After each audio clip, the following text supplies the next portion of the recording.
Did you know that being altruistic is good for others, or it can be, and it is good for yourself?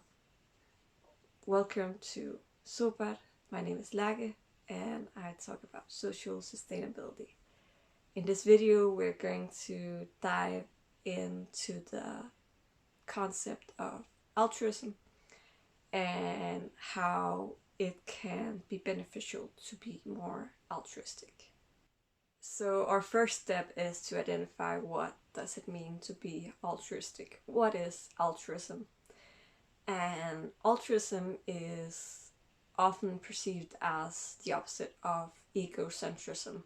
This means we have sort of a continuum, and on one side we have altruism, on the other side we have egocentrism, which means that in one end, altruistic people consider the well-being of others without necessarily centering themselves in the middle of it. Egocentric people, they operate from a perspective of always doing what's best for them. Now, of course, a lot of us are in between these two, and we can be altruistic in one situation, be egocentric in another situation. Everything in human behavior and psychology is fluid and on this continuum, but some people are more inclined to have an overweight of one behavior over the other. But how is this concept of altruism defined by people that are smarter than myself? Well, according to the website Philosophy Terms, altruism means doing things purely for the benefit of others without expecting to get anything out of it yourself. Now, this is a good way of perceiving altruism. Of course, sometimes, there's this thing with helper's high.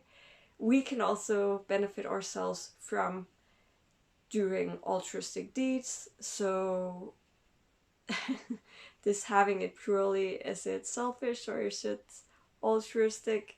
It's not entirely clear.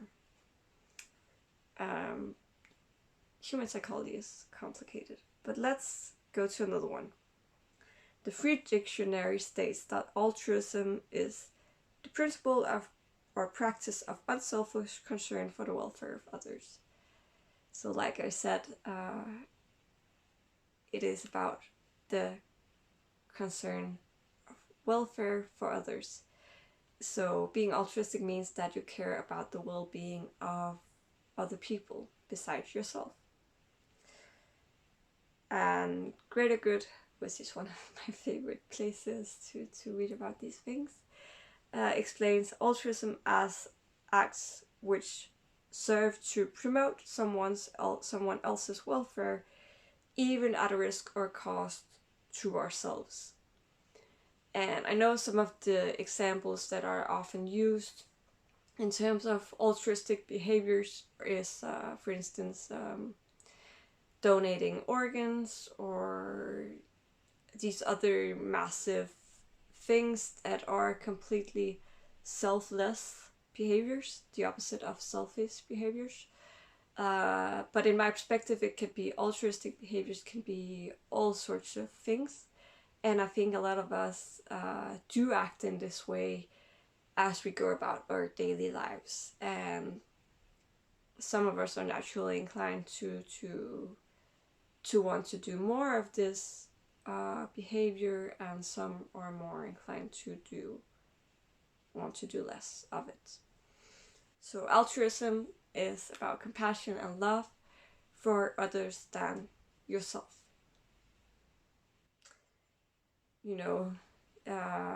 Being altruistic doesn't mean that you shouldn't love yourself, but it's important to have this balance. If you always place yourself in front, you place other people's need in front of your own needs, then you will eventually burn out. So while being altruistic is good, it's also about having this balance of taking care of yourself and taking care of others. And that's also why some people struggle with compassion fatigue. It's a completely different discussion, but being a caretaker takes a lot of it takes a toll on us. So always having empathy, always being altruistic is not possible. We need to take ourselves into the consideration as well. So having this balance between these two poles is just necessary for our own survival. Now, in my opinion, altruism and empathy is linked, meaning if you have a high level of empathy, you're also more inclined to act and engage in altruistic behaviors. If you are able to place yourself in someone else's shoes, as you can say that you do with using your empathy, then you are also more willing to support and help the people around you. According to Wikipedia, there's an empathy altruism hypothesis. No, Wikipedia, it's not the best source, but they have it from someplace else. I will put links in the description box. So saying if you feel empathy towards a person, you're also willing to help them regardless of possible personal gains, which is, again, altruism, not egocentrism. And another hypothesis, according to Wikipedia, again, is called empathy joy, focusing on helping people because it brings joy for yourself. And as I said, helper's high, it is a thing, and I mean, if it makes you happy to help people, then why shouldn't you? It's a win-win situation, honestly. Jane Goodall has once said, "We have so far to go to realize our human potential for compassion, altruism, and love." And I completely agree with that.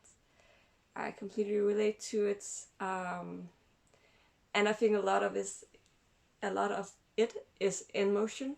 We're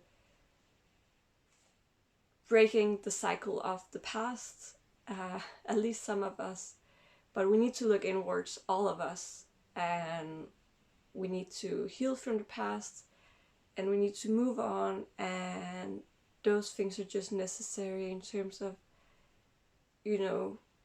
becoming a more compassionate world, becoming compassionate people. And it's not that we don't have these qualities already, and some people may not have the traumas that have broke them, but some of us do, and we need to move past that in order to create a more compassionate future. So, in summary, you help someone, that's an act of altruism. Helping someone makes you happy, that's good for you, it's good for them, at least if you help them in a way that is good for them. That's a completely different discussion, but that equals a win-win situation. It's beneficial for everyone. So altruism really has this potential of improving the well-being of others. We need altruism, we need empathy. All of it can improve the state of the world. Now, I would like to hear from you. When was the last time you did something to help someone?